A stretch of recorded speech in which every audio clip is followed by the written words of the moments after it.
So hello guys, welcome back to my channel Tabish vlogs. आप सबको पता लग ही गया होगा कि मेरा ग्रेजुएशन हो गई है पूरी कंप्लीट। और अब सेटअप देख के शायद आपको पता लग गया होगा कि मैं अपने घर आ चुका हूँ वापस।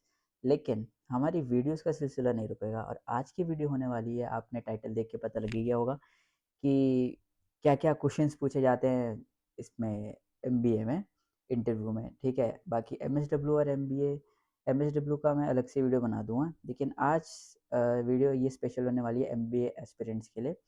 तो पहली बात तो मैनी-मैनी कांग्रेचुलेशंस जिसका जिन-जिन का रिटन क्वालीफाई हो गया। 2 पार्ट्स होते हैं, एक तो रिटन होता है और एक फिर इंटरव्यू होता है। फिर बस आपकी वो निकल जाती है, लिस्ट निकल जाती है, ठीक है? उसमें आपको पता लग जाता है आपको कौन-सी ब्रांच मिली है, कौन-सा सेंटर मिला है, मलप्पुरम, मुर्शिदाबाद और ये मेन कैंपस वगैरह और किशनगंज वाला। खैर वो सारी चीज़ें बात क्या है, अब हम अपनी वीडियो के टॉपिक पे रहते हैं। तो लास्ट ईयर जब हमारा 3 ईयर का बीए था, तो हमारे पास ऑप्शन था कि एग्ज़िट ले सकते हैं। उस टाइम मेरा मतलब ऐसा प्लान था कि चलो एमबीए में मैं कर लूँगा और मैंने मज़े-मज़े के लिए ऐसे ही मतलब मेरे दोस्त भर रहे थे तो मैंने भी भर दिया था एमबीए का और मेरा उसमें रिटर्न में क्वालीफाई हो गया था, तो मैं अपना इंटरव्यू देने गया था। लेकिन फिर बाद में मेरा प्लान बिल्कुल चेंज हो गया कि मेरे को बिल्कुल मन नहीं था कॉर्पोरेट सेक्टर में जाने का। अपने यार मेरे बस का नहीं है थोड़ा 9 टू 5 करना।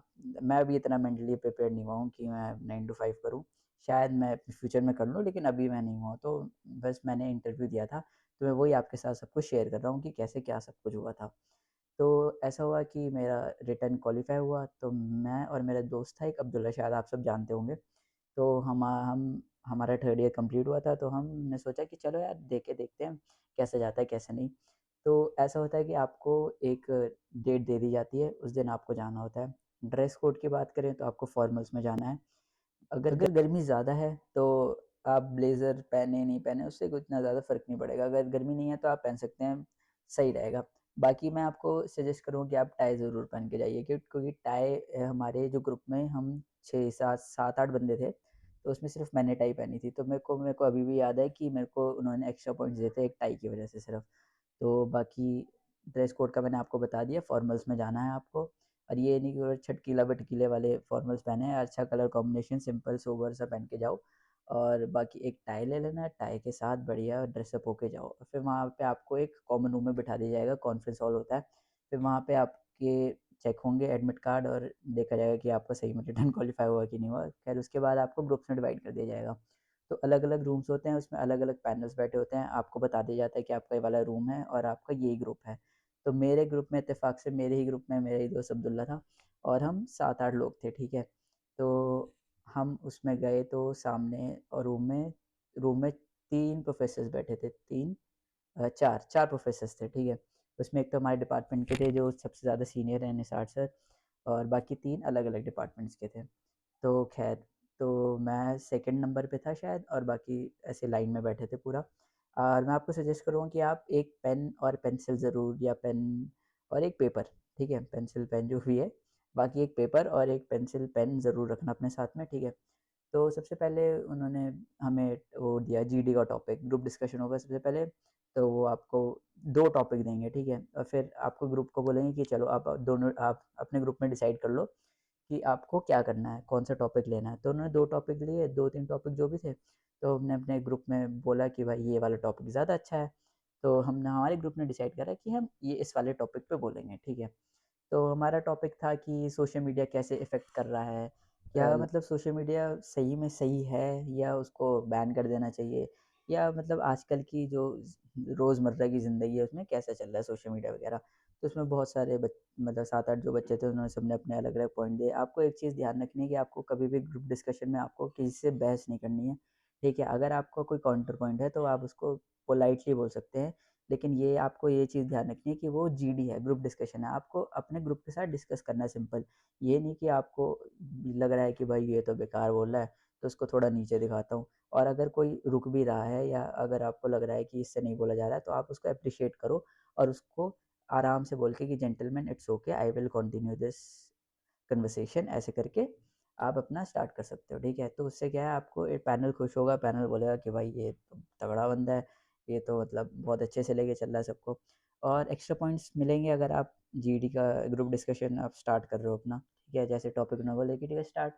तो थोड़ी ऐसा होता है फ़िश मार्केट बन जाती है।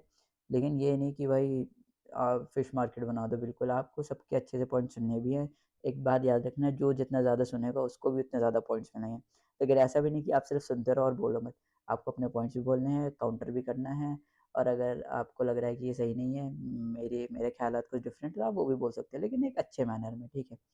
तो फिर ये सब कुछ हो जाता है। उसके बाद फिर होता है वन टू वन क्वेश्चन।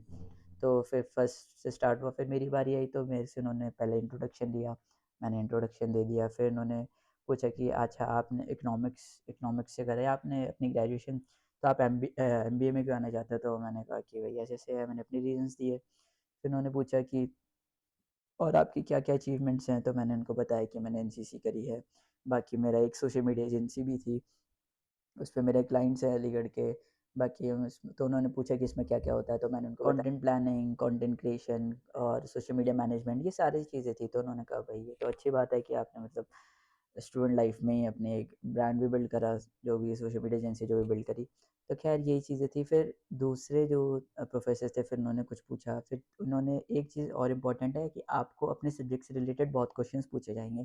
तो जैसे मेरा इकोनॉमिक्स था, तो उन्होंने मुझसे 5-6 क्वेश्चंस पूछे, उसमें मैंने शायद 4 बता दिए थे, 2 मुझसे नहीं बताए गए। तो अगर आपको कोई क्वेश्चन नहीं आता है, तो आप सिंपली बोल सकते हैं कि मेरे को नहीं आता। तो इसमें कोई ऐसी बात नहीं है। आप ज़रूरी नहीं है भाई कि आपको दुनिया भर का ज़्यादा ज्ञान हो। तो आप सिंपली बोल सकते हैं कि sir I don't know this question. तो इसमें कोई इतनी ज़्यादा दिक्कत की बात नहीं है, ठीक है? बाकी एक मिनिमम नंबर तो देना ही होता है उन सबको, और मैं ये समझता हूँ कि जो लास्ट जो फर्म लिस्ट बनती है, वो आपके रिटन नंबर के ऊपर ज़्यादा डिपेंड करती है।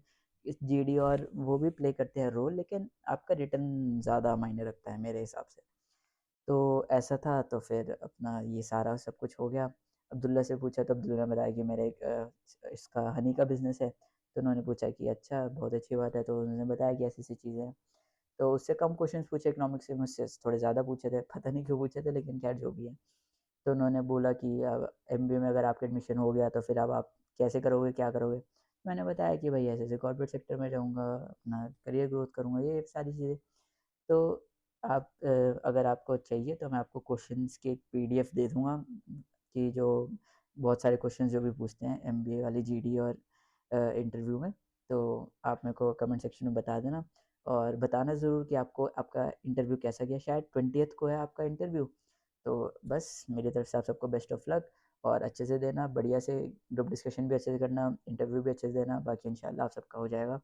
Best wishes to all of you, and अल्लाह हाफ़िज़, टेक केयर।